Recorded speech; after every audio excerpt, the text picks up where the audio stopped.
হুজুর বলেন 3 ফুট পর পর দাঁড়ান। আবার মসজিদ পরিচালনার কমিটিতে যারা রয়েছেন তারা বলেন 3 ফুট পরে দাঁড়াতে হবে, না হলে বাইরে যান। কত ক্ষমতা!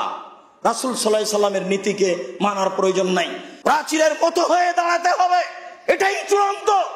যদি 3 ফুট পরে দাঁড়ার সিদ্ধান্ত পেশ করতে হয় জাতির সামনে, তাহলে মুহাম্মদ সাল্লাল্লাহু আলাইহি সাল্লামকে আবার পৃথিবীতে আসতে হবে, এসে বলতে হবে যে 3 ফুট পরে দাঁড়ানো যায়। এই কথা বলার পূর্ব পর্যন্ত, কিয়ামত পর্যন্ত ফাঁকা করে দাঁড়ানোর কোনো সুযোগ নাই। এতে মানুষের সুলি হোক ফাঁসি হোক তাতে আসে যায় না। সম্মানিত মসজিদের মুসাল্লি, প্রশংসা আল্লাহর জন্য, শান্তি অবতীর্ণ হোক আল্লাহর রাসূলের উপর সাল্লাল্লাহু আলাইহি ওয়াসাল্লাম। আমরা যখন থেকে আমাদের মাঝে সমাজে করোনা ভাইরাসের মতো রোগ ব্যাধি সমস্যা দেখা দিয়েছে, তখন থেকে আমরা পবিত্রতার উপরে আলোচনা করে আসছি। ধারাবাহিকভাবে আমরা পবিত্রতার আলোচনা করছি। আজকে পবিত্রতার আলোচনা শেষ হবে বলে আমরা আশা করছি ইনশাআল্লাহ। পরবর্তীতে আমাদের এ অংশে যেই খুতবা আসবে সেইটা হবে পবিত্রতার পরে 2 রাকাত সালাত।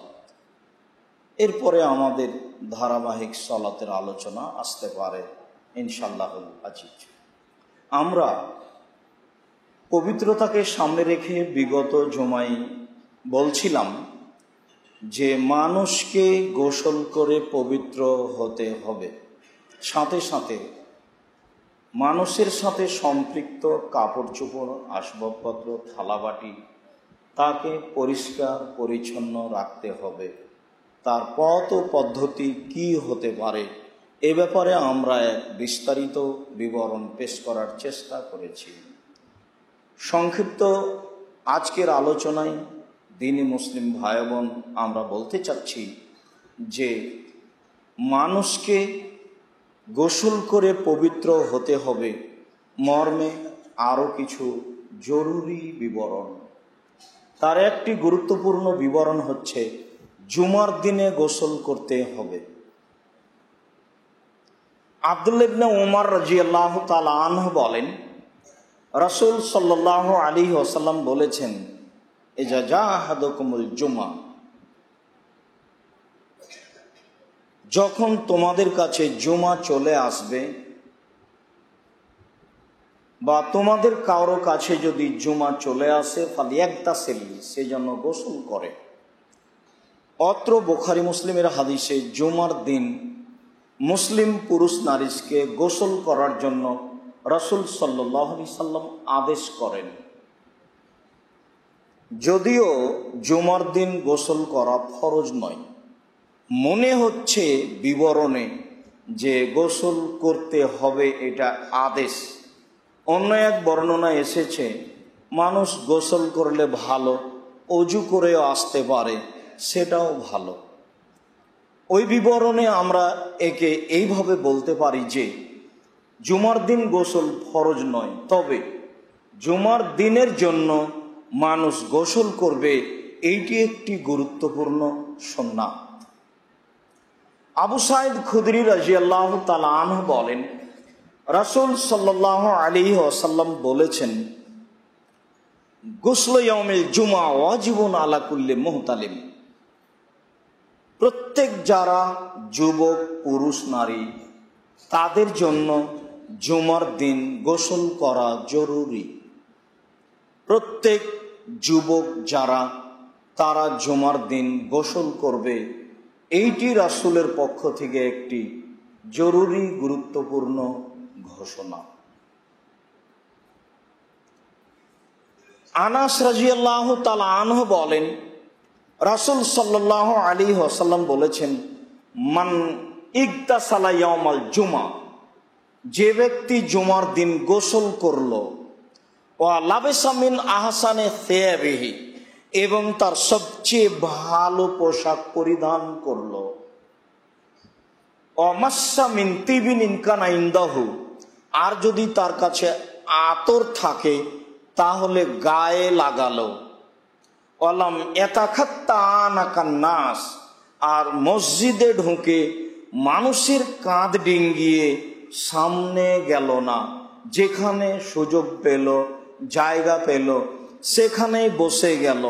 ওয়াসাল্লা মা কুদ্দেরা লাহু, আর যত সম্ভব সলাত আদায় করলো, 2 রাকাত, 6 রাকাত, 8 রাকাত, 10 রাকাত, যা সম্ভব। তারপরে মনোযোগ সহকারে ইমামের খুতবা শুনল। তখন তার আসা যাওয়ার প্রত্যেক পদক্ষেপ সমান। 1 বছর তাহাজ্জুদ পড়লে যা নেকি হয়, আর 1 বছর নফল সিয়াম রোজা থাকলে যা নেকি হয় তাই হবে। হাদিস সহিহ। বিবরণ যদি বুঝাতে না পারি তাহলে আমরা অক্ষম। রাসূল সাল্লাল্লাহু আলাইহি সাল্লাম বলেছেন, এ কথাই ঠিক, কিন্তু আমরা জাতিকে বুঝাতে পারিনি, যার কারণে মানুষ জুমার দিনের গুরুত্বকে হিসাব করতে পারেনি। জুমার দিনও তারা সামাজিক প্রয়োজনীয় বিভিন্ন কাজকর্মে লিপ্ত থাকার চেষ্টা করে, অথচ জুমার দিন সূর্য ওঠার পর থেকে নিয়ে জুমার আজান পর্যন্ত মানুষ মসজিদে এসে যে যত পারে তত রাকাত সালাত আদায় করবে। জুমার দিন একটা দিন যে সূর্য ওঠার পর থেকে নিয়ে আজান পর্যন্ত বেহিসাব সালাত, সালাতের কোনো হিসাব নাই কে কত রাকাত আদায় করতে পারে। অথচ লাইলাতুল কাদরে বেহিসাব সালাত আদায় করা যায় না। অথচ মসজিদে নবাবিতে বেহিসাব সালাত আদায় করা যায় না। বেহিসাব সালাত আদায় করা যায় পৃথিবীতে একটি জায়গা, সেটা হচ্ছে মক্কা হারাম, মসজিদুল হারাম। রাসূল সাল্লাল্লাহু আলাইহি সাল্লাম বলেন, লা তামনাউ আহাদান, তোমরা কাউকে বাধা দিবা না, আইসাল্লিয়া আই আও এতুফা লাইলান ওয়া নাহারা, 24 ঘন্টা দিন রাত তোমরা সেখানে সালাত আদায় করতে এবং তওয়াফ করতে মানুষকে বাধা দিবা না। এটা রাসূলের আদেশ, তবু সরকারি আদেশ, সালাত চলে না, চললেও আবার 3 ফুট দূরে। ধর্ম পাগল হয়ে গেছে মানুষের কাছে। মুহাম্মদ সাল্লাল্লাহু আলাইহি সাল্লাম তো আর দুনিয়াতে নেই যে তাকে আবার তিনি বলবেন। মানুষ তো নিজের ইচ্ছা মতো ব্যবহার করছে ধর্মকে, আরো করবে। সকালে মানুষ মুমিন ছিল, বিকালে মানুষ কাফের হলো। হাদিসগুলি বুখারী মুসলিমের, কিভাবে তা বুঝতে পারছিলাম না, পরিস্থিতি বুঝাচ্ছে যে এইভাবে। সন্ধ্যায় মানুষ মুমিন ছিল, সকালে মানুষ কাফের হলো। এটা কিভাবে? হাদিস তো বুখারী মুসলিম, কিভাবে হয় দেখেন। একবারে নগদ ফতোয়া দিচ্ছে আলেম ওলামা, কোনো সমস্যা নেই। কোরআন মাজিদের আয়াত পড়ে, আল্লাহ রহম করো। সম্মানিত দ্বীনি মুসলিম ভাই বোন, বলছিলাম মানুষকে জুমার দিন গোসল করতে হবে মর্মে রাসূল সাল্লাল্লাহু আলাইহি সাল্লাম জোরালো গুরুত্ব সহকারে বলেছেন। মানুষ জুমার দিন গোসল করে আসবে, পবিত্রতা অর্জন করবে জুমার দিন গোসলের মাধ্যমে। অমুসলিম যদি ইসলাম গ্রহণ করে তাহলেও তাকে গোসল করতে হবে। বলছিলাম যে ইসলামে পবিত্রতার রীতিনীতি, ইসলামে পবিত্রতার গতিবিধি, করোনাকে মুখোশ পরে ঠেকানো যাবে কি? 3 ফুট দূরে দাঁড়িয়ে ঠেকানো যাবে কি?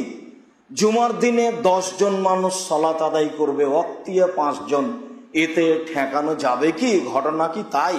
ঘটনা তাই নয়, বরং রাসূল সাল্লাল্লাহু আলাইহি সাল্লামের পদ্ধতি অবলম্বন করলে আল্লাহর পক্ষ থেকে মানুষের উপরে দয়া রহমত নাজেল হবে, তখন মানুষ বালা বিপদ থেকে বেঁচে যাবে। দীর্ঘদিন থেকে বলে আসছি যে ছোঁয়াচে রোগ নেই, অতএব করোনা ভাইরাস ছোঁয়াচে রোগ নয়। করোনা ভাইরাস মহামারী নয়। মহামারীতে ঘন্টায় লক্ষ মানুষ মারা যায়, তখন তার নাম হয় কলেরা মহামারী। তবে বিপদ হতে পারে, যদি বিপদই হয় তখন সালাত, দান, জিকির আজকার, তাসবিহ তাহলিল এইগুলো দিয়ে তাতে থেকে বেঁচে থাকার চেষ্টা করতে হবে, যা রাসূল সাল্লাল্লাহু আলাইহি সাল্লাম বলেন। একজন মানুষ যদি ইসলাম গ্রহণ করে তাহলে তার রীতিনীতি বিধান হচ্ছে তাকে আগে পবিত্র হতে হবে। কালেমা আশহাদু আল্লা ইলাহা ইল্লাল্লাহ ওয়া আশহাদু আন্না মুহাম্মাদুর রাসূলুল্লাহ, আমি সাক্ষ্য দিচ্ছি আল্লাহ ছাড়া কোনো মাবুদ নেই, আমি সাক্ষ্য দিচ্ছি মুহাম্মদ আল্লাহ রাসূল, এই বলে স্বীকৃতি দেওয়ার পূর্বে তাকে গোসল করতে হবে। এ আদেশ মুহাম্মদ সাল্লাল্লাহু আলাইহি সাল্লাম করেন। কায়েস ইবনে আসিম রাদিয়াল্লাহু তাআলা আনহুর বিবরণ, আন্নাহু আসলামা, তিনি নিজে ইসলাম গ্রহণ করলেন। আমারাহু, রাসূল সাল্লাল্লাহু আলাইহি সাল্লাম তাকে আদেশ করলেন ইসলাম গ্রহণ করার জন্য জরুরি আদেশ, একটা সেলা তাকে গোসল করতে হবে। তিনি তাকে গোসল করার জন্য আদেশ করলেন, তিনি গোসল করার পরে ইসলাম গ্রহণ করলেন। অপরদিকে বুখারী মুসলিমের হাদিসে এসেছে সুমামা ইবনে ওসালের কথা। সুমামা ইবনে ওসালকে বাঁধা ছিল মসজিদের খুঁটিতে। রাসূল সাল্লাল্লাহু আলাইহি সাল্লাম তাকে বললেন, সুমামা, তোমার মতামত কি? তুমি কি ইসলাম গ্রহণ করবে? তখন সে বলল, আমি ইসলাম গ্রহণ করব মানে? আপনি যদি আমাকে হত্যা করেন রক্তের প্রতিশোধ নেওয়া হবে, আপনি যদি আমাকে ছেড়ে দেন আপনার শুকরিয়া আদায় করা হবে, যদি আপনি ছাড়তে গিয়ে পয়সা চান তাহলে প্রদান করা হবে, যা চান তাই দেওয়া হবে, তবে আমি ইসলাম গ্রহণ করবো। এ কথা বলেন কি করে? রাসূল সাল্লাল্লাহু আলাইহি সাল্লাম কিছু বললেন না। পরের দিন বললেন, সুমামা, তুমি ইসলাম গ্রহণ করবে? সুমামা বলল, তাকতুল জাদামিন ওয়াইন তুনিমতুনমেলা শাকিরিন ওয়াইন তুরিদুল মাল ফুতুতা, আমি ইসলাম গ্রহণ করব মানে?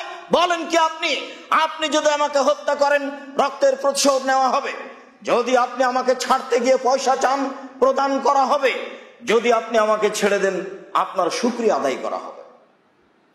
রাসূল সাল্লাল্লাহু আলাইহি সাল্লাম কিছু বললেন না।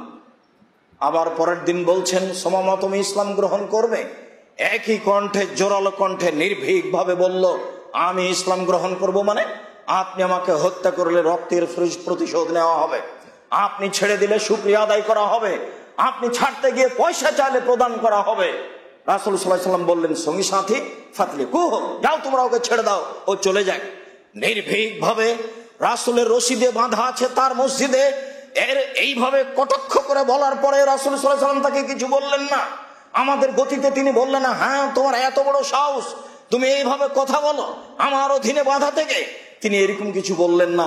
তিনি বললেন, তোমরা তাকে ছেড়ে দাও। এবার লোকটি চলে যাচ্ছে আর বলছে, ভদ্র মানুষ দেখেছি, তবে এত বড় ভদ্র দেখিনি। সামনে একটি পানির স্থান দেখলো, গোসল করে ফিরে এসে বলছে, আল্লাহ রাসূল, আমি ইসলাম গ্রহণ করছি, আশহাদু আল্লা ইলাহা ইল্লাল্লাহ ওয়া আশহাদু আন্না মুহাম্মাদুর রাসূলুল্লাহ, আমি সাক্ষ্য দিচ্ছি আল্লাহ ছাড়া কোনো মাবুদ নেই, আমি সাক্ষ্য দিচ্ছি মুহাম্মদ আল্লাহ রাসূল। তিনি গোসল করে ইসলাম গ্রহণ করছেন। তিনি বললেন, মুহাম্মদ সাল্লাল্লাহু আলাইহি সাল্লাম, আপনি শুনে রাখুন, পৃথিবীতে সবচেয়ে নিকৃষ্ট ধর্ম ছিল ইসলাম ধর্ম।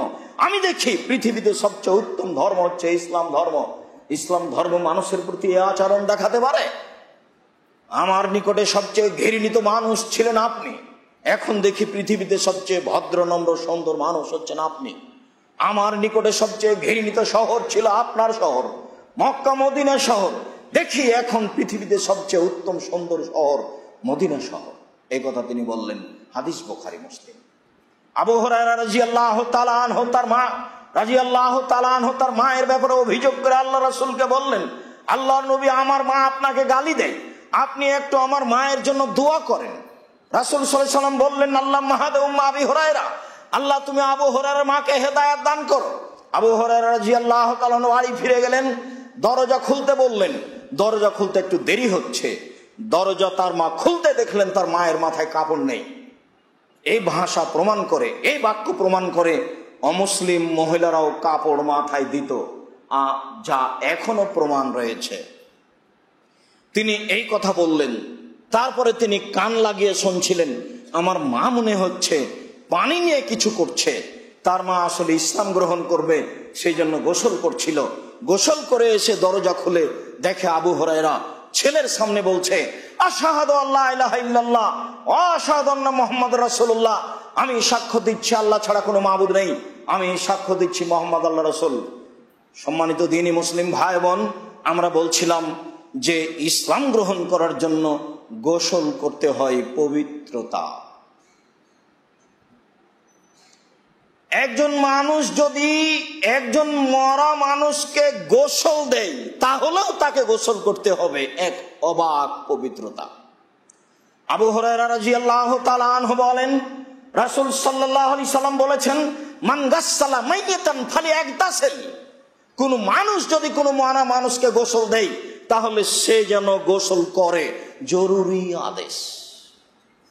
আমি একজন মরা মানুষকে গোসল দিলাম, আমাকে গোসল করতে হবে কেন? আমি কি করলাম? জীবাণুর কোনো ব্যাপার থাকতে পারে, যা আপনাকে আমি বহুদিন বলে এসেছি। রাসূল সাল্লাল্লাহু আলাইহি সাল্লাম ঘুম থেকে উঠে পানিতে হাত ডুবাতে নিষেধ করলেন। তিনি বললেন আগে হাত ধৌত করতে হবে, তারপরে পানিতে হাত দিয়ে অজু করতে হবে। এরপরে যখন অজু আরম্ভ হয় তখন প্রথমে হাত দুইটি কবজি পর্যন্ত ধোয়া হয়, এরপরে যখন কোনই পর্যন্ত ধোয়া হয় তখন আপনার আবার কবজি ধোয়াই পড়ে। এরপরেও পূর্বে তিনি হাত ধুইতে বললেন কেন কবজি পর্যন্ত? কবজি পর্যন্ত ধোয়ার পরে পানি হাতে নিয়ে মুখে নাকে দিতে হবে, মানে প্রথমবার ধোয়ার পরেও জীবাণু হাতে থাকতে পারে, তাই অজুতেই প্রথমবারে এই কবজি পর্যন্ত ধুইতে হবে, তারপর মুখে পানি, তারপর নাকে পানি।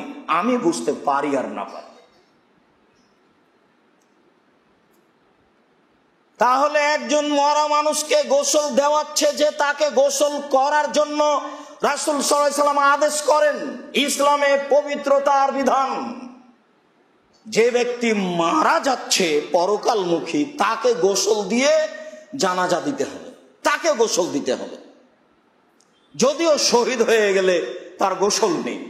রাসূল সাল্লাল্লাহু আলাইহি সাল্লাম বলেন যেই মারা গেছে তাকে গোসল দিতে হবে। উম্মু আতিয়া রাদিয়াল্লাহু তাআলা আনহা বলেন, দাখালা রাসূলুল্লাহ সাল্লাল্লাহু আলাইহি সাল্লাম আলাইনা ওয়া নাহানু নুগাসসিল ইবনাতাহু। রাসূল সাল্লাল্লাহু আলাইহি সাল্লাম আমাদের নিকটে আসলেন, তখন আমরা রাসূলের মেয়েকে গোসল দিচ্ছিলাম। আল্লাহ রাসূলের মেয়ে মারা গেছেন, আমরা তাকে গোসল দিচ্ছি। তিনি আমাদের নিকটে আসলেন, এসে বললেন অক্সিলনিহা অক্সিলনাহা, তোমরা তাকে গোসল দাও। সালাসান, 3 বার, আও খামসান, অথবা 5 বার, আও আকসারা মিন যালিক ইন রাআইতুন্না, অথবা এর চেয়ে বেশি গোসল দাও যদি তোমরা মনে করো, যদি তোমরা মনে করো 3 বার গোসল দেওয়াতে ভালোভাবে পবিত্র হয়নি, 5 বার দাও। যদি তোমরা মনে করো 5 বার দেওয়াতে ভালোভাবে হয়নি, আরো দাও। যতবার প্রয়োজন ততবার দাও। অফিরে ওয়াইতিন, অন্য এক বর্ণনায় তিনি বলছেন ওয়াজআলনাহা বিকরান, তবে তাকে গোসল বিজোড় দাও। যতবার দিবা ততবারের বিজোড় হতে হবে। তার মানে তাকে পরকালমুখী করার জন্য খুব ভালো করে পরিষ্কার পরিচ্ছন্ন করতে হবে, শরীর হাত ভালো করে ডলে পরিষ্কার করতে হবে। এখনো বাক্য শেষ হয়নি, তিনি বলছেন ওয়াজআলনা ফিল আখিরাতে গফুরান, শেষবার গোলাপ জল দিয়ে গোসল দাও। গোলাপ জল পানিতে ঢেলে দাও, পানিতে ঢেলে দিয়ে তাকে গোসল দাও। তারপরে বলছেন অবেমাইন সিদরিন, তাকে বড়য়ের পাতা দিয়ে পানি গরম করে গোসল দাও। তার মানে গোসলের পানির প্রস্তুতি দেখেন। গোসল তো 3 বার 5 বার 7 বার আছেই, তারপরেও গোলাপ জল দিতে হবে পানিতে, এ কথা তিনি বলেন। তারপরেও ওই পানি রেডি করতে হবে বড়য়ের পাতা দিয়ে। তার মানে বড়য়ের পাতা দিয়ে পানি গরম করলে শরীর বেশি ভালো পরিষ্কার হবে। যেমন এখন সাবান দিয়ে মানুষ ভালোভাবে পরিষ্কার করছে বলে মনে করে, তবে বিবরণে বোঝা যায় হাদিস বুখারী মুসলিম যে ভালো করে পরিষ্কার করতে হবে, এটাই মৌলিক লক্ষ্য। ইসলামের পবিত্রতা, পৃথিবীর সকল দিনী ভাই বোনকে ইসলামের পবিত্রতা ভালোভাবে গুরুত্ব সহকারে দেখার জন্য অনুরোধ জানাচ্ছি। একজন মরা মানুষকে, পুরুষ হোক নারী হোক, তাকে গোসলের বিধান কেমন হতে পারে তা স্পষ্ট দেখে নেন। 1450 বছর পূর্বে তিনি এভাবেই বলে গেছেন। এরপরে তিনি নীতিতে বলেন অবদানা বে মায়ামেহিন্না ও মাদিল ওজুহিন্না, তোমরা গোসল শুরু করো তার ডান দিক থেকে, তোমরা গোসল শুরু করো তার অজুর স্থান হতে।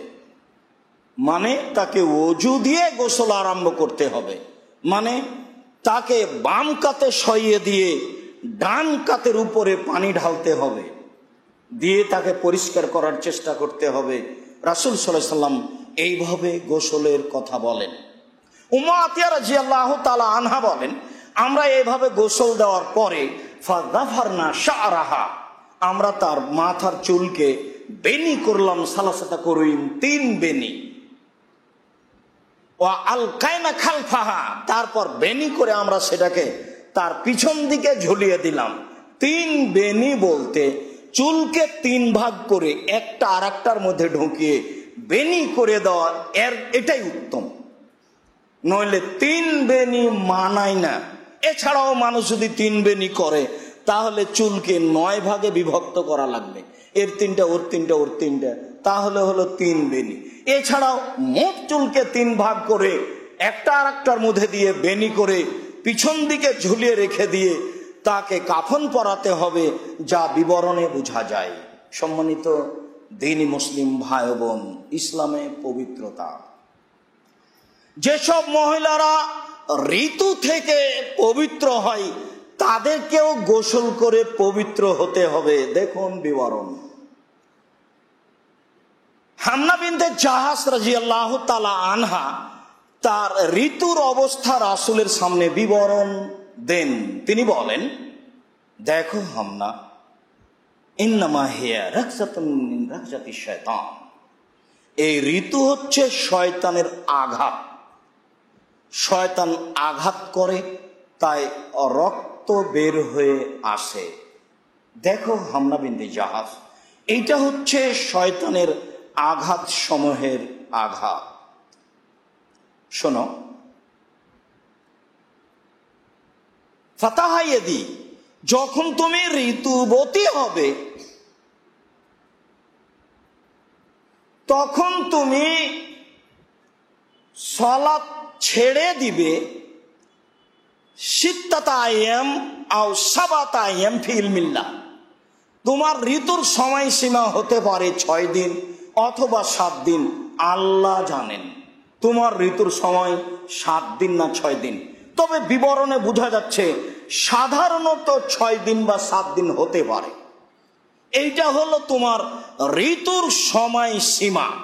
এরপরে তিনি বলছেন, সুমাইগতাসিলি, তুমি এখন 6 দিন বা 7 দিন পার হয়ে গেছে, তুমি গোসল করো।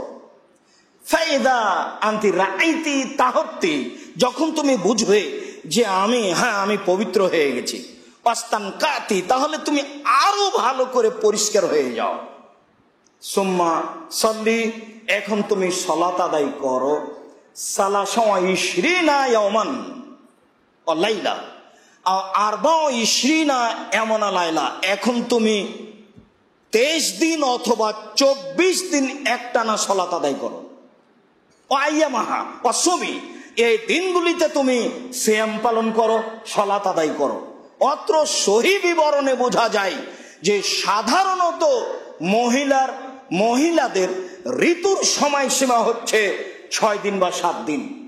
এই 6 দিন বা 7 দিন মাসের বাদ দিলে সাধারণত তাদের সালাতের সময়সীমা থাকে 23 দিন বা 24 দিন। এইগুলি হচ্ছে তাদের সালাত আদায়ের জন্য, এইগুলি হচ্ছে তাদের সিয়াম পালনের জন্য। বলছিলাম যে তাকে ঋতু থেকে পবিত্র হওয়ার জন্য গোসল করতে হবে। ঋতুবতী নারীর কিছু বিবরণ। ঋতুবতী নারী কি কোরআন মাজিদ পড়তে পারে? ইমাম বুখারী রাহিমাহুল্লাহ কোরআন মাজিদ পড়তে পারেন বলে একটি বিবরণ পেশ করেন। বিবরণে তিনি বেশ কিছু দলিল পেশ করেন। তার একটি দলিল পেশ করেন এই মর্মে যে তিনি হজ সফরে গেলেন। আয়েশা রাদিয়াল্লাহু তাআলা আনহা তপ করতে করতে কাঁদছেন। তখন তিনি গিয়ে বলছেন, ও আমি বুঝেছি তুমি ঋতুবতী হয়েছো, সেই জন্য কাঁদছ।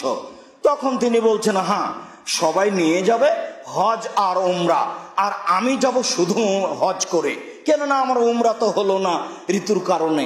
তখন রাসূল সাল্লাল্লাহু আলাইহি ওয়াসাল্লাম বললেন, আচ্ছা থাকো, ধৈর্য ধারণ করো।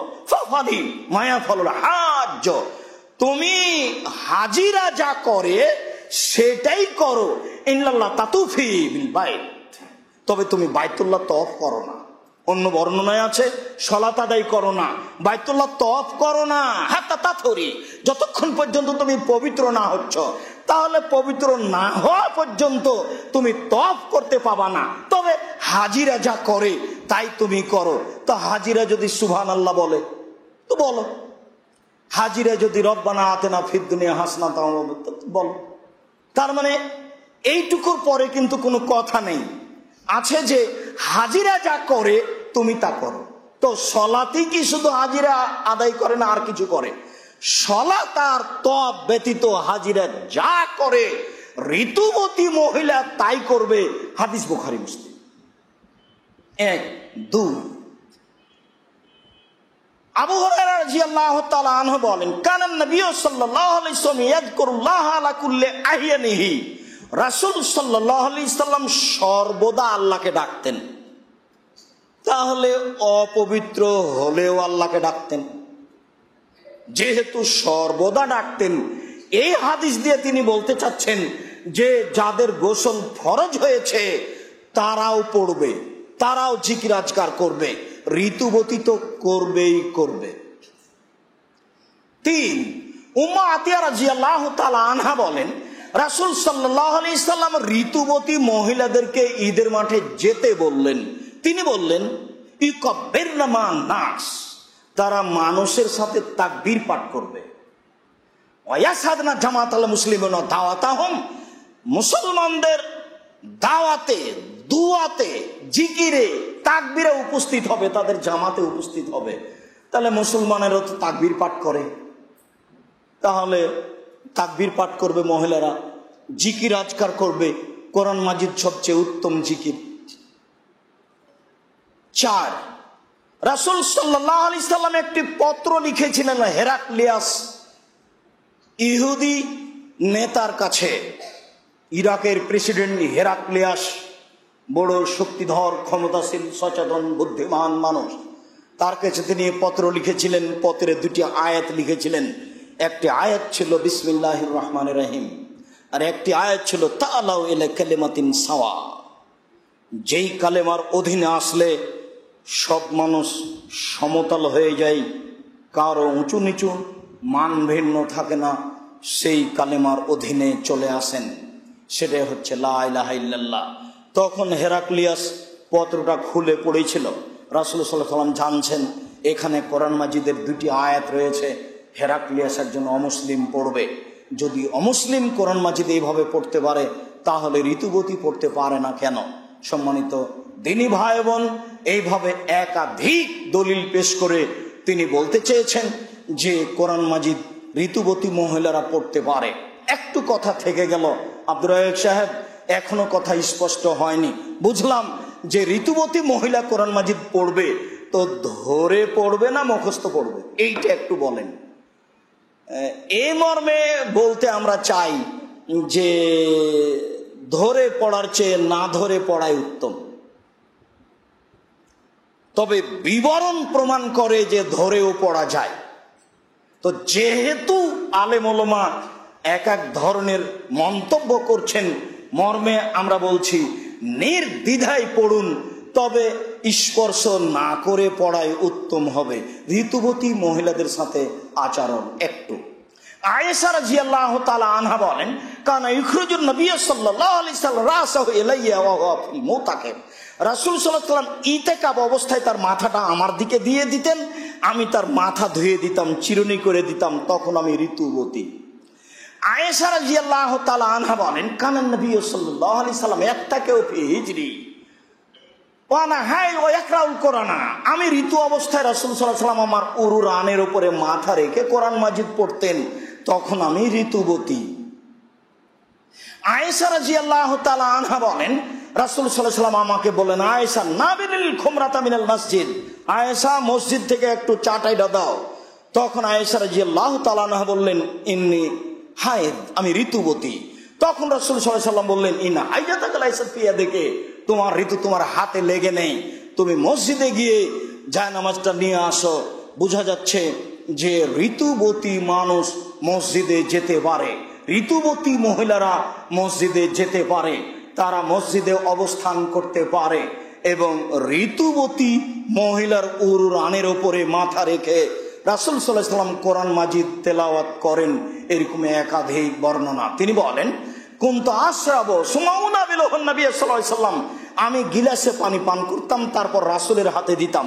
ফায়াজাউ ফাহু ফি মাওজিফিয়া, তারপর আমার গিলাসে যেখানে আমি মুখ লাগিয়ে পানি পান করেছি সেখানে মুখ লাগিয়ে ফায়াসরাবু, তিনি পানি পান করতেন।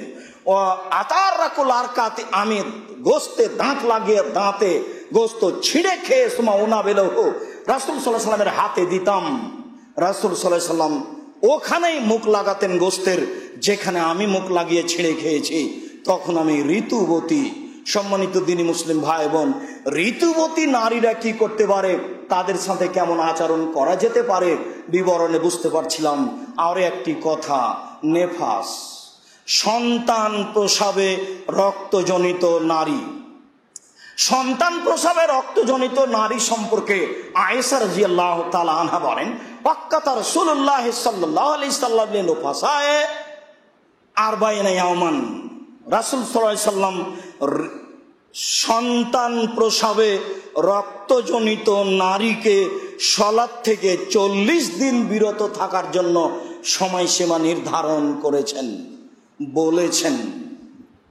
উম্মু সালামা রাদিয়াল্লাহু তাআলা আনহা বলেন, কানাতিন নুফাসাউ আলা আহাদি রাসূলিল্লাহ সাল্লাল্লাহু আলাইহি ওয়াসাল্লাম তাজলিসু আরবাঈনা ইয়াওমান, রাসূলের যুগে নেফাসের মহিলারা, রক্তজনিত সন্তান প্রসবের পরের মহিলারা 40 দিন সালাত আদায় করত না, এ কথা উম্মু সালমা রাদিয়াল্লাহু তাআলা আনহা বলেন রাসূলের যুগে। একটি হাদিসে পাওয়া যায়, যখনই পবিত্র হবে তখনই সালাত আরম্ভ করবে। তবে এই হাদিসটি জয়ীফ, অগ্রহণীয়। 40 দিনের হাদিসগুলি সহিহ। মর্মে এটাই ঠিক, সন্তান প্রসবের পর 40 দিন সালাত আদায় থেকে বিরত থাকবে। তবে জিকির আজকার, কোরআন তেলাওয়াত সবকিছু করবে, যা ঋতুবতী হলে করে। গোসলের বিধান, যারা সন্তান প্রসবের পরে রক্তজনিত অবস্থায় থাকবে তাদেরকে 40 দিন পরে গোসল করে পবিত্র হয়ে সালাত আদায় করতে হবে। বলছিলাম, ইসলামে পবিত্রতার বিধান বুঝে আমল করার তৌফিক দান করুক আমাদেরকে আল্লাহ তাআলার কাছে আমরা এটাই দাবি রাখি। আল্লাহ তুমি কবুল করো, আল্লাহুম্মা আমিন। আল্লাহুম্মা সাল্লি আলাইহি, আল্লাহুম্মা বারিক আলাইহি।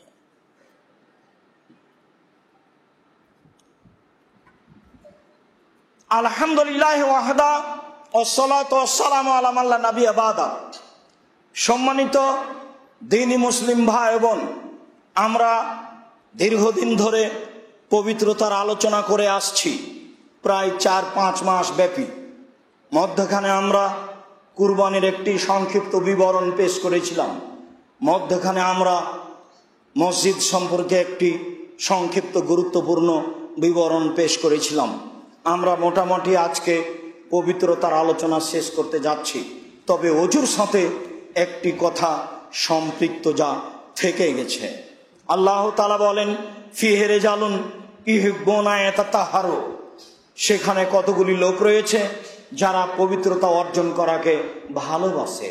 আল্লাহু ইউহিব্বুল মুত্তাহিরিন, আর আল্লাহ পছন্দ করেন যারা পবিত্রতা অর্জন করে।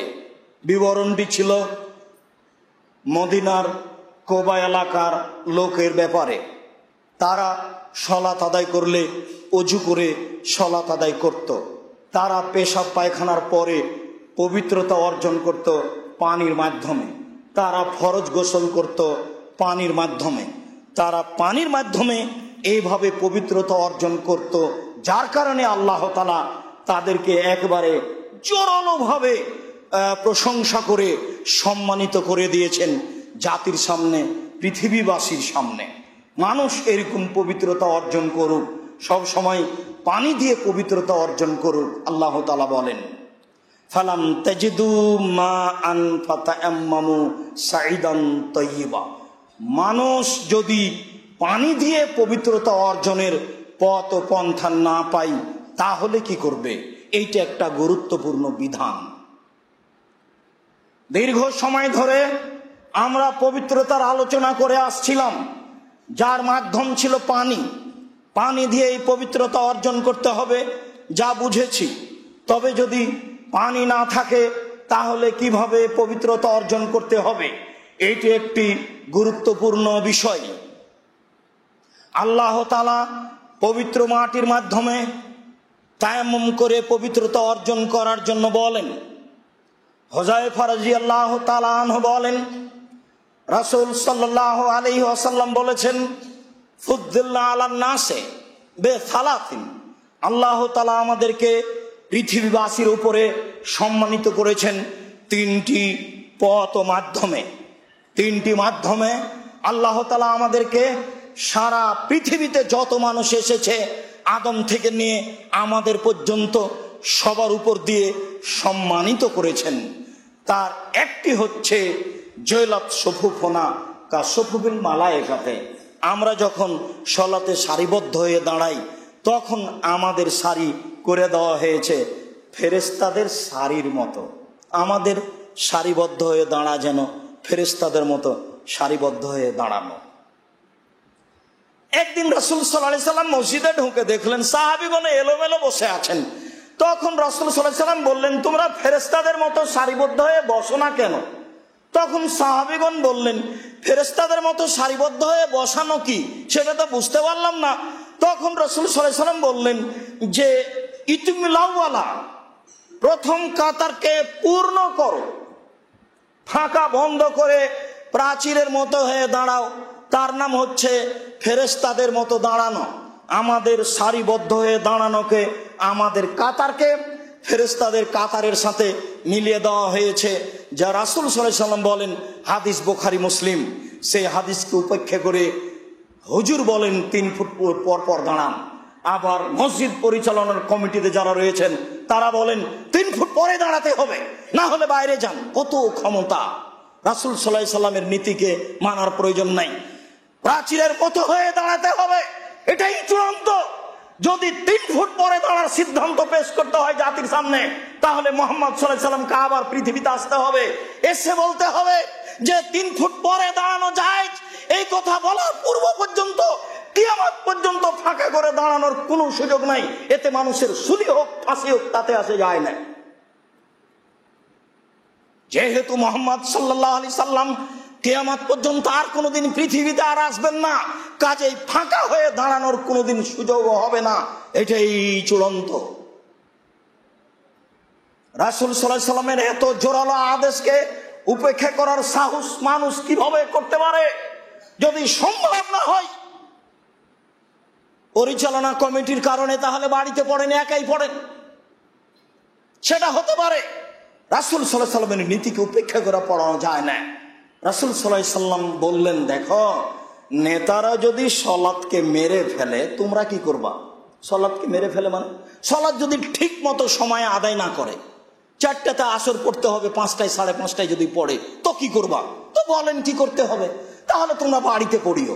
এ দেখেন, বাড়িতে পড়ার অনুমতি, যখন মসজিদে নীতিমতো টিকতে পারি না। আরে পথ তো আছেই। রাসূলের শরীয়তে যদি মসজিদে টিকতে না পারি তো বাড়ি তো আছে। সেই কালে মুহাম্মদ সাল্লাল্লাহু আলাইহি সাল্লাম বলেছেন যে নেতাদের কারণে যদি তোমাদের সম্ভব না হয় তাহলে বাড়িতে পড়ো। আজকে আপনি ফাঁকা হয়ে দাঁড়ান কোন সাহসে? রাসূল সাল্লাল্লাহু আলাইহি সাল্লাম বলেন, আমার সারিবদ্ধ হয়ে দাঁড়ানোকে ফেরেশতাদের সারিবদ্ধ হয়ে দাঁড়ানোর মতো করে দেওয়া হয়েছে। এইটা হলো আদম থেকে নিয়ে আমার পর্যন্ত যত মানুষ এসেছে সবার চেয়ে বেশি সম্মানী করা হয়েছে আমাকে। আমার সারিবদ্ধ হয়ে দাঁড়াটা ফেরেশতাদের সারিবদ্ধ হয়ে দাঁড়ার মতো। এরপরে তিনি বলেন, আজয়লা তার জলানা কুল্লাহা মসজিদান, সারা পৃথিবী মসজিদ। এটা অতীতের কোন নবী রাসূলের ছিল না। আমার জন্য সারা পৃথিবী মসজিদ। যেখানে জুমার টাইম হবে, বাড়িতে হোক, মাঠে হোক, ঘাটে হোক, জুমা মসজিদ হোক, পানির উপরে হোক, আকাশে হোক, সেখানে যদি খুতবা দেওয়া সম্ভব হয় তাহলে আপনি খুতবা দিয়ে জুমার সালাত আদায় করবেন 2 জন হলেও। আর যদি খুতবা দেওয়া সম্ভব না হয় তাহলে জোহরের 4 রাকাত সালাত আদায় করতে হবে। এটাই বিধান। সারা পৃথিবীকে আমার জন্য মসজিদ করে দেওয়া হয়েছে। এটা পৃথিবীর অতীতে কোনো নবী রাসূল তাদের অধীনস্থ জনগণকে দেওয়া হয়নি। 3 ওয়া জয়লা তুরবাতহ আলানা তহুরান, আর মাটিকে আমার জন্য পানির স্থানে করে দেওয়া হয়েছে। এজালাম নাজেদিল মা, যখন পানি পাবো না, বাস মাটি পানি। তায়াম্মুম করবেন, সালাত আদায় করবেন। ফরজ গোসলের প্রয়োজন হয়েছে, তায়াম্মুম করবেন, সালাত আদায় করবেন। আবু জার গেফারি রাদিয়াল্লাহু তাআলা আনহু বলেন, রাসূল সাল্লাল্লাহু আলাইহি সাল্লাম বলেছেন, ইন্না সাইদাত তাইয়্যিমা ওয়াজুল মুসলিম, নিশ্চয় সারা পৃথিবীর মুসলিম পুরুষ নারীর জন্য পবিত্রতার মাধ্যম হচ্ছে পবিত্র মাটি। সারা পৃথিবীর মুসলিম পুরুষ নারীর জন্য পবিত্রতা অর্জনের মাধ্যম হচ্ছে মাটি। যখন এজাল্লাহ ওয়াইনলাম ইয়াজদিল মা আশারা সিনিনা, 10 বছর পানি না পেলেও, নেন এবার 10 বছর পানি না পেলেও, 10 বছর পানি পাওয়া যাবে না, তখন কি মানুষ বাঁচবে? এই কথাটা হলো জোর দিয়ে বলা। রাসূল সাল্লাল্লাহু আলাইহি ওয়াসাল্লাম বলেছেন, আরে ও বাতিল শর্ত লাগিয়েছে, 100টা লাগালেও কিছু হবে না। এটা এদেশের মানুষও বলে, 100 বার বললেও হবে না। এইভাবেই রাসূল সাল্লাল্লাহু আলাইহি ওয়াসাল্লাম বলছেন, 10 বছর পানি না পেলেও চলবে, তার মানে আজীবন পানি না পেলেও চলবে। মানুষ পানি না পেলে কি বাঁচবে? কথাটা জোর দিয়ে বলা হয়েছে যে 10 বছর পানি না পেলেও মাটি হচ্ছে তার পানি। ফরজ গোসলের প্রয়োজন হয়েছে, তায়াম্মুম করে সালাত আদায় করবে, কোনো সমস্যা নেই। ওযু করার সময় এসেছে, পানি নিয়ে তায়াম্মুম করে সালাত আদায় করবে। আম্মার ইবনে ইয়াসার রাদিয়াল্লাহু তাআলা আনহু বলেন, যা রাজুলুন ইলা উমর ওয়াকালা ইন্নী আজনাবতু ফালাম উসিবিল মা, একটা লোক আসলো উমরের কাছে, এসে বলছে, উমর আমিরুল মুমিনিন, আমি অপবিত্র হয়েছি তবে পানি পাইনি। এই পর্যন্ত বলতেই কাল আম্মার লি উমর, তখন আম্মার উমরকে বলছেন, তাযকুরু, আপনার মনে হয় কি যে আন্না কুন্না ফি সাফারিন, আমরা এক সফরে ছিলাম, আনতা ওয়া আনা, আপনিও ছিলেন আমিও ছিলাম, আপনার মনে পড়ে কি আমরা এক সফরে ছিলাম, আপনিও ছিলেন আমিও ছিলাম। ফালাম তুসল্লি, আপনিও অপবিত্র হয়েছিলেন কিন্তু সালাত আদায় করেননি।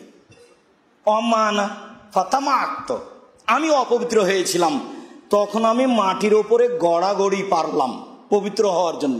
আমি বুঝলাম যে মাটির ওপরে গড়াগড়ি পারলে পবিত্র হয়ে যাবে, তা আমি এটা করলাম। ফাসাল্লাই তো, এভাবে আমি সালাত আদায় করলাম। ফাযাকারতু যালিকা লিন-নবী সাল্লাল্লাহু আলাইহি সাল্লাম, ঘটনা আমি রাসূলের সামনে বললাম। তখন রাসূল সাল্লাল্লাহু আলাইহি সাল্লাম বললেন, ও আচ্ছা আচ্ছা আচ্ছা, ইয়াকফিকা হাকাদা, তুমি এইরকম করলেই তো পারতে। সুম্মা দারাবা লারজা বিকাফাইহি, তারপর তিনি তার হাতের কবজি দুটি মাটির উপরে মারলেন। ওয়া নাফাকা ফীহিমা, তারপর দুটিতে ফুঁক দিলেন। সুম্মা মাসা বিহিমা ওয়াজহাহু ওয়া কাফাইহি, তারপর তিনি মুখমণ্ডল মাসা করলেন, তারপর তিনি 2 হাত মাসা করলেন। সম্মানিত মসজিদের মুসল্লি, সারা পৃথিবীর দিনী মুসলিম ভাই বোনকে এই বিষয়ে জোরালোভাবে অনুরোধ জানাচ্ছি যে তায়াম্মুম করার জন্য 2 বার মারতে হবে না। 2 বার মারার ব্যাপারে যত হাদিস রয়েছে তা একটা গ্রহণীয় নয়, আর 1 বার মেরে তায়াম্মুম করতে হবে মর্মে সব হাদিস বুখারী মুসলিম। যেহেতু বুখারী মুসলিমের একাধিক সহিহ হাদিস, মানে আমি বুখারী মুসলিম বলে বুখারী মুসলিম বলতে চাইনি, বলতে চেয়েছি সবচেয়ে সহিহ। কেননা এই হাদিস বুখারীতে আছে, মুসলিমে আছে, আবু দাউদে আছে, নাসাইতে আছে, তিরমিজিতে আছে, ইবনে মাজাতে আছে, বাইহাকিতে আছে, দারমিতে আছে, দাইলামে আছে, মুসাদে সাহিবাতে আছে, সুবনে হিব্বানা আছে, সুবনে আওয়ানাতে আছে, মুসাদদারিকা হাকামে আছে, মুসলিমে, এই সারা পৃথিবীতে যত হাদিস গ্রন্থ আছে সব হাদিসে আছে। তবে 2 বার মারার হাদিস ঠিক নয়, 1 বার মারতে হবে। এবার দেখেন, এত কিছু করেছো কেন? মাটির উপরে গড়াগড়ি পেড়ে পবিত্র হয়ে সালাত আদায় করলে কেন? এইভাবে করলেই যথেষ্ট হতো। কি? তারপর হাত দুটি মাটির ওপরে মারলেন, মাটির ওপরে মেরে উঠিয়ে ফোঁক দিলেন। কেন? একটু ধুলা বেশি লাগতে পারে, তখন মুখের উপরে ধুলার ছবি দেখা যাবে, কেমন কেমন দেখা যাবে, প্রতিক্রিয়া থাকবে, তো ফোঁক দিলেন। তারপরে মুখমণ্ডল মাসা করলেন, আগে মুখ মাসা করবেন, তারপরে হাত। তারপর হাতের উপরে রেখে ডান হাত বাম হাতের উপরে রেখে বাম হাত ডান হাতের উপরে রেখে মাসা করলেন। আবারও দেখেন তায়াম্মুম, দুই হাত একসাথে মাটির উপরে মারবেন, একবার মারবেন, দুইবার নয়। এরপরে হাত উঠিয়ে ফোঁক দিবেন, এরপরে মুখমণ্ডল মাসা করবেন, তারপরে ডান হাত বাম হাতের কবজির ওপরে রেখে বাম হাতের কবজি ডান হাতের কবজির ওপরে রেখে তায়াম্মুম করবেন। এই হচ্ছে তায়াম্মুম। সম্মানিত দ্বীনী মুসলিম ভাই বোন, আমরা আপনাদেরকে পবিত্রতা অর্জনের ব্যাপারে বলছিলাম, যখন পানি থাকবে না, এই ব্যাপারে একটি গুরুত্বপূর্ণ বিবরণ পেশ করার পরে আবারও আপনাদের সামনে আর একটু আংশিক এই কথা বলছি যে এখন তায়াম্মুম করে সালাত আদায় করছি, এবার যাচ্ছি, যেতে যেতে পানি পেয়ে গেলাম, তখন কি আবার ওযু করে সালাত আদায় করব? আবু সাঈদ খুদরী রাদিয়াল্লাহু তাআলা আনহু বলেন, দুইজন লোক সফরে গেছিল, তারা পানি না পেয়ে তায়াম্মুম করে সালাত আদায় করলো, করার কিছুক্ষণ পরে পানি পেয়ে গেল, একজন আবার ওযু করে সালাত আদায় করলো, অপরজন করলো না। দুইজনই রাসূলের সামনে বিবরণটি পেশ করলো। রাসূল সাল্লাল্লাহু আলাইহি ওয়াসাল্লাম যে ব্যক্তি সালাত আদায় করেনি তাকে বললেন, আসাবতা সুন্নাতা, হ্যাঁ তুমি ঠিক করেছ, তুমি যার সালাত আদায় করনি তুমি ঠিক করেছো, তুমি সুন্নাত মতো কাজ করেছো, এটাই সুন্নাত। ওয়া আযাতকা সালাতুকা, তোমার এই সালাতই যথেষ্ট, আর সালাত আদায় করতে হবে না, এই কথা বললেন। ওয়ালাকাল আখার মারাতাইন, আর অপরজনকে বললেন যে তুমি আবার সালাত আদায় করেছো, তো তোমার ডবল নেকি। তবে তাকে নাকচ করলেন না, অপরজনের ব্যাপারে বললেন তুমি নেকি ডবল পাবা, তবে তাকে বললেন যে তুমি সুন্নাতে পৌঁছেছ, আর সালাত আদায় করতে হবে না। একবার সালাত আদায় করেছি তায়াম্মুম করে, আবার পানি পেয়েছি, আবার আমাকে সালাত আদায় করতে হবে, এই বিধান আমার উপরে নেই। আমি যদি করি তো তাহাজ্জুদ ফরজ নয়, নেকির কাজ করলাম, কুরবানি ফরজ নয়, নেকির কাজ করলাম, তারাবির সালাত ফরজ নয়, নেকির কাজ করলাম, সেটাই আপনি করেন, কিন্তু আবার সালাত আদায় করতে হবে এই বিধান নয়, সালাত হয়ে গেছে। তাহলে তায়াম্মুম করার পরে যদি পানি পাওয়া যায় তাহলে সালাত আদায় করতে হবে না, এটাই বিধান। আর একটু আংশিক আলোচনা এখানে, মোজার উপরে মাসা।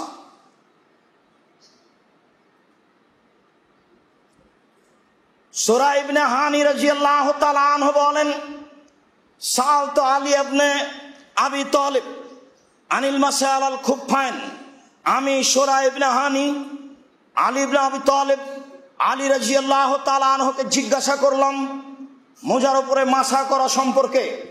তিনি বললেন, জাআলা রাসূলুল্লাহ সাল্লাল্লাহু আলাইহি সাল্লাম সালাসাতা আইয়ামিন লিল মুসাফির, সালাসাতা আইয়ামিন ওয়া লায়ালিয়াহুন্না লিল মুসাফিরে, 3 দিন 3 রাত মাসা করতে পাবে মোজার উপরে মুসাফির, ও ইয়াওমান ও লাইলাতান লিল মুকিম, আর যারা বাড়িতে অবস্থান করে তারা 1 দিন 1 রাত মোজার উপরে মাসা করতে পাবে। হাদিস বুখারী মুসলিম। আবু বকর রাদিয়াল্লাহু তাআলা আনহু বলেন, রাখাসা রাসূলুল্লাহ সাল্লাল্লাহু আলাইহি সাল্লাম লিল মুসাফির সালাসাত আইয়ামিন ওয়া লায়ালিয়াহুন্না লিল মুসাফির, মুসাফিরের জন্য তিনি 3 দিন 3 রাত মোজার উপরে মাসা করার জন্য অনুমতি দিয়েছেন। অলিল মুকিম ইয়াওমান ওয়া লাইলা, আর মুকিমের জন্য যারা বাড়িতে অবস্থান করে তাদের জন্য 1 দিন 1 রাত। এদা তাতাহারা ফা লাবিসা আইয়ামসাহা আলাইহিমা, হ্যাঁ তা মোজার উপরে মাসা করবে কখন? যখন ওযু করে ওই মোজা দুটি পায়ে পড়েছে, যখন ওযু করে পরিধান করেছে তখন তার উপরে মাসা করবে 1 দিন 1 রাত। ও ওযুই করেনি, এমনিতেই মোজা পড়েছে, তখন ও তার উপরে মাসা করতে পাবে না। এইটা যেন ভুল না হয়, আমি মোজা পরেছি সেই জন্য মাসা করব, এই বিধান নয়। আরো উল্লেখ্য যে আমরা অনেক সময় শুনতে পাবো রাস্তাঘাটে, যদি মোজার উপরে মাসা করি তাহলে যে চামড়ার মোজা হতে হবে, চামড়ার মোজা হতে হবে, এই কথা রাসূল সাল্লাল্লাহু আলাইহি ওয়াসাল্লাম বলেন। যে কোনো মোজা, যে কোনো মোজা, কাপড়ের হোক চামড়ার হোক, যার নাম মোজা, মোজা পায়ে আছে, আপনি তার উপরে মাসা করবেন। বাড়িতে থাকলে 1 দিন 1 রাত, আর বাহিরে থাকলে 3 দিন 3 রাত। আলী রাদিয়াল্লাহু তাআলা আনহু বলেন, লাউকানা দিন বিরায়, দিন যদি মানুষের মতামতের উপরে হতো, ধর্ম যদি মানুষের মতামতের উপরে হতো, মানুষ যেভাবে বুঝে সেইভাবে যদি ধর্ম হতো, লাকানা আসফালো আউলা বিল মাসিহি মিন আলাহু, তাহলে পায়ের নিচের দিক মাসা করা উত্তম হতো উপরের দিকের চেয়ে। কেননা নিচের দিকেই তো ধুলাবালি লাগে। তাহলে মোজা মাসা করার সময়তে হাত দুটি পায়ের নিচ দিয়ে ঘুরাতে হতো, সামনে থেকে পায়ের গোড়ালি পর্যন্ত যেতে হতো, কেননা ধুলাবালি তো নিচের দিকেই লাগে। তাহলে দিন ধর্ম মানুষের সিদ্ধান্তের উপরে নয়, দিন ধর্ম হচ্ছে রাসূল সাল্লাল্লাহু আলাইহি সাল্লামের নীতির উপরে। ফারাআইতু রাসূলুল্লাহ সাল্লাল্লাহু আলাইহি সাল্লাম ইয়ামসাহু আলা যাহিরি খুফাইহি, আমি রাসূলকে দেখেছি তিনি মোজা মাসা করছিলেন তার পায়ের উপর দিক হতে। তিনি জোরালোভাবে বলতে চাইলেন, মানুষ যেন কিয়ামত পর্যন্ত কোনো দিনকে নিজের বুঝের উপরে না করে। নিজে ভালো মনে করেছে, সালাম দেওয়ার পরে বুকে হাত দিবে, ভালো কাজ। তারপরে চুমা দিবে, ভালো কাজ। তারপরে এভাবে দোয়া পড়বে, ভালো কাজ। অসুখ বিসুখ থেকে বাঁচার জন্য সলাতে মুখোশ পড়বে, ভালো কাজ। আরে হাই উঠছে, সেই সময়তে হাত দিতে হবে। রাসূল সাল্লাল্লাহু আলাইহি সাল্লাম বলেছেন, হাদিস বুখারী মুসলিম, হাই উঠলে মুখে হাত দিতে বলেছেন। সে হাদিস পেশ করছে যে এই দেখেন মুখে মাস্ক পরা যাবে, তার প্রমাণে বুখারী মুসলিমের হাদিস। কত বড় সাহস গো! ধর্ম বিকৃত করার জন্য হুজুর একবারে নগদ ভাবে প্রস্তুত হয়ে আছে। জি না, মনে রাখবেন, দিন ধর্ম মানুষের সিদ্ধান্তের উপরে নয়। দিন ধর্ম মানুষের সিদ্ধান্তের উপরে হলে মোজা মাসা করা কাজটি কোন দিকে হতো বলেন তো? বুঝতে পারেন না মনে হয়, পায়ের নিচের দিকে হতো। কেন? ধুলাবালি কোথায় লাগে? পায়ের নিচের দিকে লাগে। কিন্তু দিন ধর্ম মানুষের সিদ্ধান্তের উপরে নয়, দিন ধর্ম একজনের কথাতে চলে, যার নাম মুহাম্মদ সাল্লাল্লাহু আলাইহি সাল্লাম। অতএব আমি আলী রাসূল সাল্লাল্লাহু আলাইহি সাল্লামকে সারা জীবন যতদিন হায়াতে বেঁচে থেকেছেন মোজার উপরে মাসা করেছেন, আমি তাকে আমার নজরে যা দেখেছি তাতে তিনি মোজার উপর দিক মাসা করেছেন, নিচের দিক নয়। হ্যাঁ, 2 হাত দিয়ে মাসা করবে না 1 হাত দিয়ে মাসা করবে তার বিবরণ নেই। যেমন ভাবে মাথা মাসা করার সময়তে 2 হাত পাওয়া যাচ্ছে, যেমন ভাবে কান মাসা করার সময়তে 2 হাত পাওয়া যাচ্ছে, তেমন ভাবে মোজা মাসা করার সময়তে 2 হাত পাওয়া যায় না। তবে ওইসব আলোচনায় 2 হাতের কথা এসেছে, আপনি এখনো 2 হাত লাগাতে পারেন। যেহেতু উল্লেখ নেই, 1 হাতই করেন, কোনো বিবরণ নেই। মাসা করতে হবে এটাই বিবরণ, যেটা আপনার সহজ হয় সেভাবে করবেন। সম্মানিত দিন মুসলিম ভাই বোন, আমরা আজকের মতো পবিত্রতার আলোচনা শেষ করতে যাচ্ছি। মর্মে আমরা সকল দিনই ভাই বোনকে অনুরোধ জানাচ্ছি, দীর্ঘ সময় ধরে আমরা যে পবিত্রতার আলোচনা করে আসলাম, সময়ে সময়ে জুমার খুতবাগুলি আপনারা ইউটিউব থেকে নামিয়ে বা যে কোনো মূল্যে সংগ্রহ করে আপনারা অবগত হবেন বলে আমাদের পক্ষ থেকে আন্তরিকভাবে জোরালো অনুরোধ রইল। এগুলি আপনারা অনলাইন আল ইতিসাম টিভিতেও দেখতে পারেন। এছাড়াও আমাদের যে মাধ্যম রয়েছে জুমার খুতবা সংগ্রহ করা, এখান থেকেও আপনারা সংগ্রহ করতে পারেন। একজন আর একজনকে সহযোগিতা করবেন বলে আশাবাদী।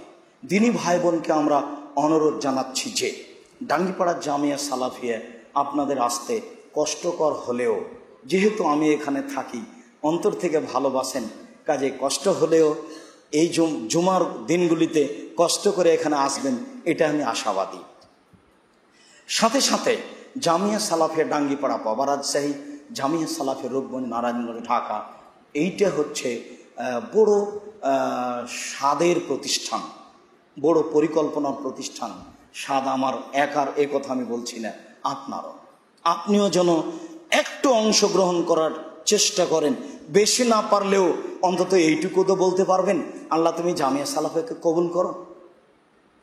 এইটুকুই অনেক। যদি উপরে কবুল হয়ে যায় সারা পৃথিবীর মানুষ একদিকে হলেও নড়চড় করার কোনো সুযোগ নেই। আর যদি উপরে নড়চড় হয়ে যায়, সারা পৃথিবীর মানুষ যদি একে আবার ঠেকানোর চেষ্টা করে, তাহলে তা সম্ভব হবে না। যার কারণে এইটুকু বলার চেষ্টা করবেন যে আল্লাহ তুমি জামিয়া সালাফিয়াকে কবুল করো। এরপরেও জামিয়া সালাফিয়ার পক্ষ থেকে গুরুত্বপূর্ণ বিষয় যেটি আপনাদের সামনে পেশ করি, সেটি হচ্ছে মাসিক আল ইতেশাম পত্রিকা। পৃথিবীর সকল দিনী ভাই বোন বাঙালিদেরকে এই পত্রিকা সংগ্রহ করার জন্য অনুরোধ জানাই। এই পত্রিকা সংগ্রহ করার জন্য একটি সহজ নাম্বার 01750 124490, 01750 124490। এটাই হচ্ছে সার্কুলেশন ম্যানেজারের নাম্বার। এই নাম্বারে আপনারা মাসিক আল ইতেশাম পত্রিকা গ্রহণ করবেন। এছাড়াও আপনারা জামিয়া সালাফিয়ার পক্ষ থেকে আরও যত বই পুস্তক রয়েছে, সম্ভবপর আমরা চেষ্টা করছি জাতিকে ভুল বই পুস্তক থেকে, ত্রুটিপূর্ণ বই পুস্তক থেকে সঠিক আলোচনার বই পুস্তকের দিকে নিয়ে আসা। বইয়ের নাম হলো কি করলে কি হয়, কি করলে ছাই হয়, কিছুই হয়। আপনাকে তো আমি বহুদিন বলেছি, মুকসাদুল মুমিনিন বই একটা হেডলাইন আছে যে অবিবাহিত ছেলেমেয়ের পড়া নিষেধ। কি রে, সবাই পড়ে দেখে যে কি আছে এখানে, অবিবাহিত ছেলেমেয়ের পড়া নিষেধ কেন? এখন দেখা যাচ্ছে পড়ার পরে যে চন্দ্রগ্রহণ লাগলে, চন্দ্রগ্রহণের সময় স্ত্রী মিলন নিষেধ, চন্দ্রগ্রহণের সময় স্ত্রী মিলন হলে ছেলে ভ্যাংচা হবে, সফরের পূর্বে স্ত্রী মিলন নিষেধ, এই সময় স্ত্রী মিলন হলে ছেলে টেরা হবে। এইভাবে বলতে বলতে 8 পৃষ্ঠে লিখেছেন। আল্লাহর কসম, আল্লাহে একটা বাক্য সত্য নয়, সবই কোরআন হাদিসের বিরোধী। তাহলে আপনাকে কিছু সঠিক বই এদেশে পড়ে দেখতে হবে। বই পুস্তক পাওয়ার জন্য যে নাম্বারগুলি আপনাদেরকে ব্যবহার করতে বলি, সেটা হচ্ছে 01301 396836, 01301 396836। এই নাম্বারগুলি ব্যবহার করার জন্য অনুরোধ জানাই। সাথে সাথে জামিয়া সালাফিয়া ডাঙ্গিপাড়া পবারাজশাহী, জামিয়া সালাফিয়া রূপগঞ্জ নারায়ণগঞ্জ ঢাকার পক্ষ থেকে বাইতুল হাম জামে মসজিদ, বাইতুল হাম জামে মসজিদের জন্য আপনাদের কাছে একটি অ্যাকাউন্ট নাম্বার রয়েছে, যা ব্যবহার করবেন। এছাড়াও মার্চেন্ট বিকাশ নাম্বার ব্যবহার করবেন, এছাড়াও পার্সোনাল বিকাশ নাম্বার ব্যবহার করবেন। এছাড়াও সকল দিনই ভাই বোন, আমাদের ছাত্র শিক্ষক সকলকে বলি, জুমার দিন 5 টাকা 2 টাকা হলেও তোমরা এই মসজিদের কোটাতে দেওয়ার চেষ্টা করবে। এতে তোমাদের দানের হাতটা প্রশস্ত হবে, অন্তরটা বড় হবে, মানুষকে দেওয়া শিখতে পারবা। নইলে অন্তরটা খাটো ছোট হয়ে যাবে, শুধু মানুষের কাছ থেকে নেওয়ার হিসাব আসবে, মানুষকে দেওয়ার হিসাব থাকবে না। মানুষকে দেওয়ার হিসাব নিতে হবে, নেওয়ার হিসাব দূর করতে হবে। তাহলে আল্লাহ তোমার অন্তরকে বড় করে দিবেন, তোমার সব কিছু ভালো হয়ে যাবে। এই খেয়ালে থাকতে হবে। সকল দিনই ভাই বোনকে আমরা এই পবিত্রতার বিষয়গুলি সুন্দরভাবে দেখার অনুরোধ জানিয়ে জামিয়া সালাফিয়া ডাঙ্গিপাড়া পবারাজশাহী, জামিয়া সালাফিয়া রূপগঞ্জ নারায়ণগঞ্জ এই প্রতিষ্ঠানের জন্য দোয়া করার অনুরোধ জানিয়ে, দানের হাত প্রশস্ত করার অনুরোধ জানিয়ে আন্তরিকভাবে আপনাদের জন্য, দিনী মুসলিম ভাই বোনদের জন্য বলতে চাই, আল্লাহ তুমি যেসব দিনী ভাই বোন এই প্রতিষ্ঠানকে ভালোবাসা দান করে, তুমি তাদের অর্থ সম্পদে বরকত দান করো, তুমি তাদের রুজি রোজগারে বরকত দান করো, তুমি তাদের আহাল পরিবারকে হেফাজতে রাখো। যারা মারা গেছে তুমি তাদের কবরের শাস্তি মাফ করো, যারা অসুস্থ তুমি তাদের আরোগ্য দান করো। সারা পৃথিবীর মুসলিম নারী পুরুষ যারা মারা গেছে তুমি তাদের কবরের শাস্তি মাফ করে দাও। যারা অসুস্থ বাড়িতে হাসপাতালে আছে তুমি তাদের আরোগ্য দান করো। যারা আমরা বেঁচে আছি তুমি তাদেরকে তোমার রাসূলের পদ্ধতি অনুযায়ী চলার তৌফিক দান করো। এই করোনা ভাইরাসকে লক্ষ্য করে রূপক পরিকল্পনা থেকে বিরত থেকে তোমার রাসূল সাল্লাল্লাহু আলাইহি সাল্লামের পদ্ধতিতে পবিত্র অর্জন করে তোমার দয়া রহমতের মাধ্যমে বেঁচে থাকার সুযোগ তৌফিক করে দাও। এ দাবি, এ দাওয়া, এ দোয়া তোমার দরবারে রেখে আজকের জুমার খুতবা এখানে শেষ করলাম। সাল্লাল্লাহু আলাইহি ওয়াসাল্লাম।